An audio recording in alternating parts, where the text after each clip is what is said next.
like they didn't believe the MIAC report.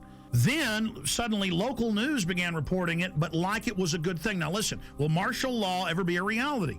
And the preachers are there, being paid by the government, faith-based initiative, now continuing under Obama, to tell their flocks to do what they're told by the authorities, and the government's biggest threat is the American people. That's a quote. So this is specifically the pastors getting ready for us to go to FEMA camps. And there's thousands of pieces of evidence like this, and Glenn Beck's saying it doesn't exist. Here it is. Law ever become a reality in America? Some fear any nuclear, biological, or chemical attack on U.S. territory might trigger just that.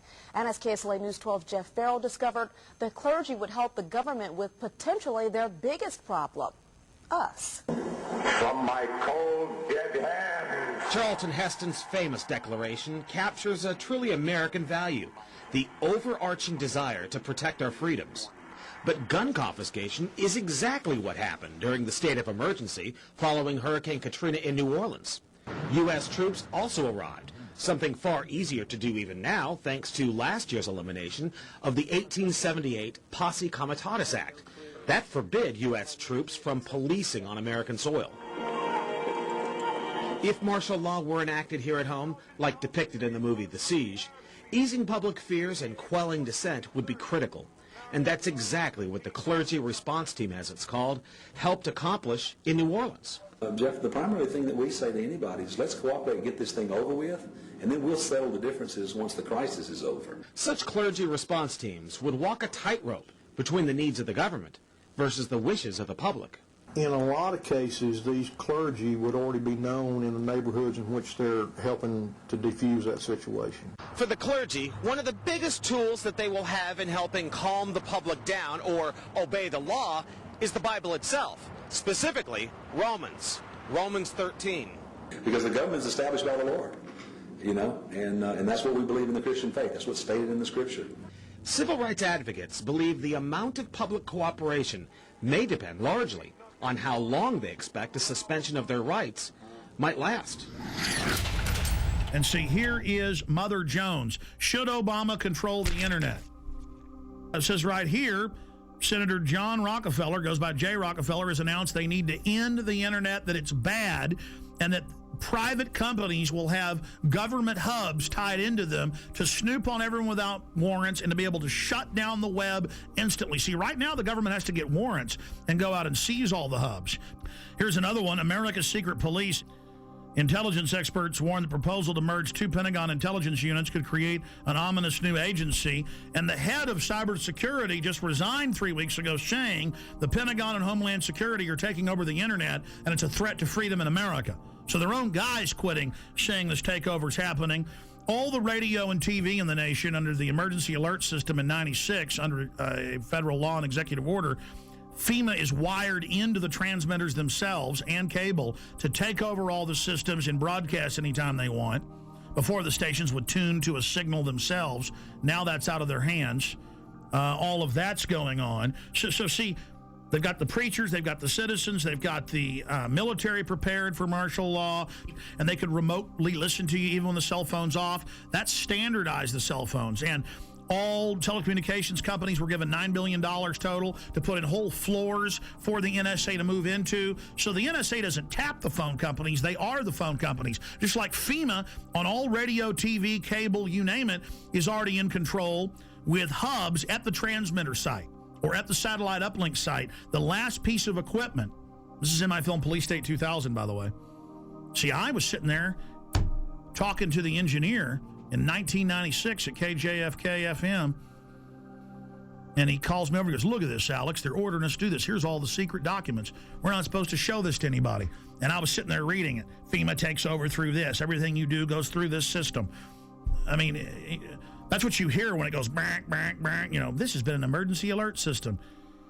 That is a federal test tone going via shortwave radio transmitters, dials in, and takes control of your radio station. And that's what they say right here. During emergencies, when they're rounding people up and arresting them and shooting people, their job is to keep the media shut down. They don't have to come arrest Alex Jones. They hit one button, the internet shuts off. They hit one button,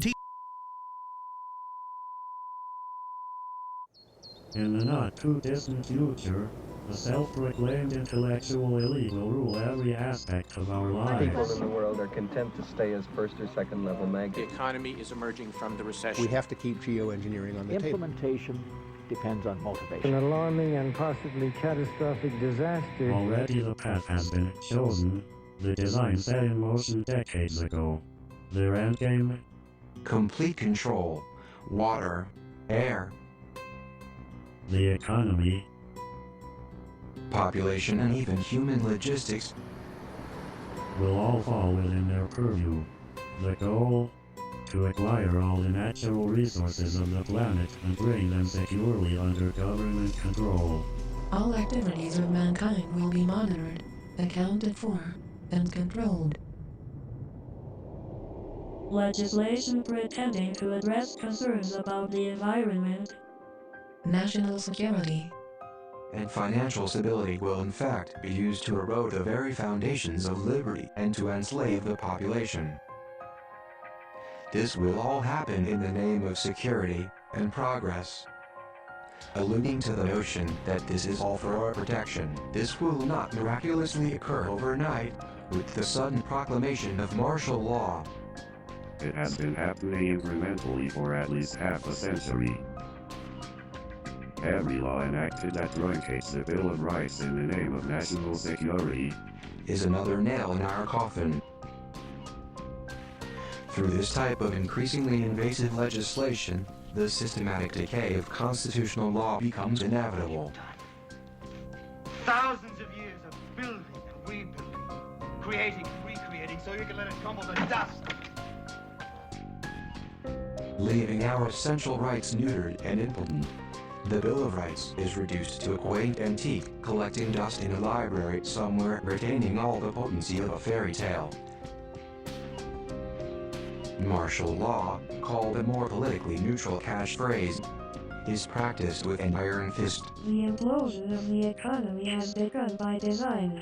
The United States dollar is under attack and losing value every day, while the cost of living continues to skyrocket.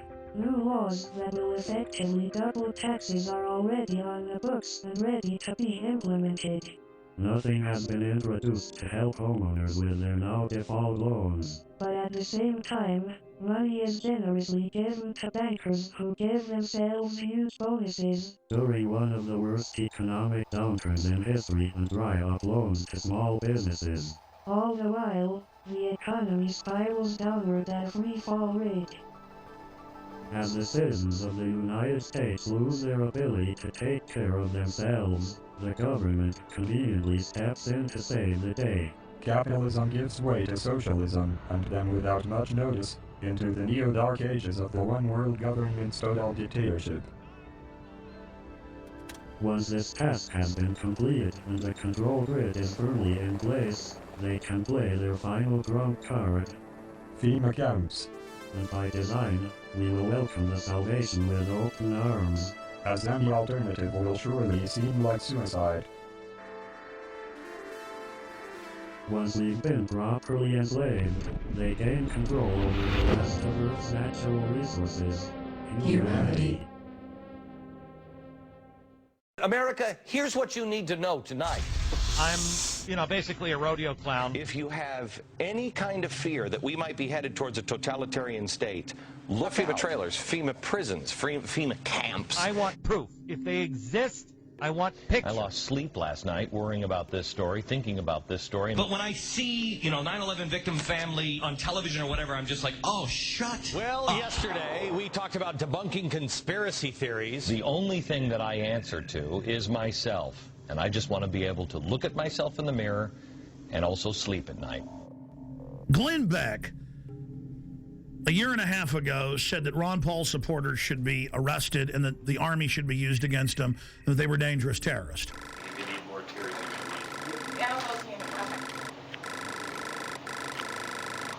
Try to keep your eyes open. I know it's probably impossible. Or that's what I'd have you believe. It took me about a year to start hating the 9/11 victims' families. I don't hate all of them. I hate probably about 10 of them. Any of these 9/11 truthers who I've been telling you for years are dangerous. Guy Fawkes. This guy was a